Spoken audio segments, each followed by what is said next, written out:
And this project is basically a collaboration between the School of Sport and Exercise Sciences and researchers in digital engineering, so our School of Engineering and Digital Arts.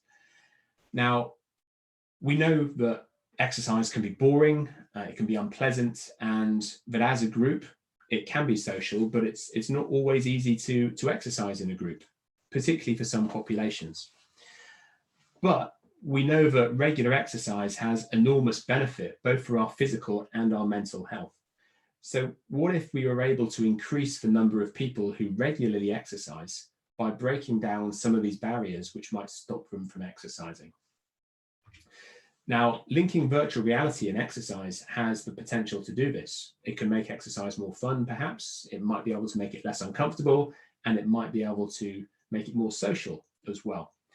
So in a series of studies, what we tried to do was to basically see whether we could use a virtual reality setup combined with exercise to make exercise less uncomfortable to perform. So basically less unpleasant when you're exercising hard. Now, one of the benefits of VR, or one of the cool things that you can do, is you can basically change what people see and what they expect to happen.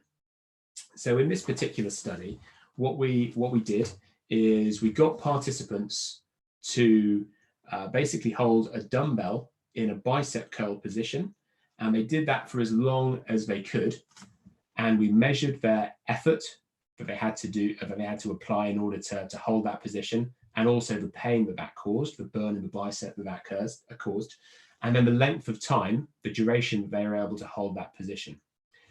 But alongside this, what we did is we built a virtual reality environment. So once they were doing that exercise, what they actually saw was a computerized image of themselves and the dumbbell that they were holding.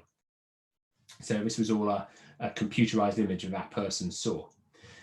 Now, the trick here is that what we did is in the virtual reality environment, so in the fake environment, we made the weight that they were lifting either look much heavier than it was in reality or much lighter than it was in reality. So, for example, in real life, if they were lifting 10 kilograms, what they would actually see in the virtual reality environment is a weight that either looked 8 kilograms or 12 kilograms. Now, the interesting thing in the results was that when the participants thought they were lifting a lighter weight, they felt much less pain, it required less effort, and their endurance performance improved by a significant amount.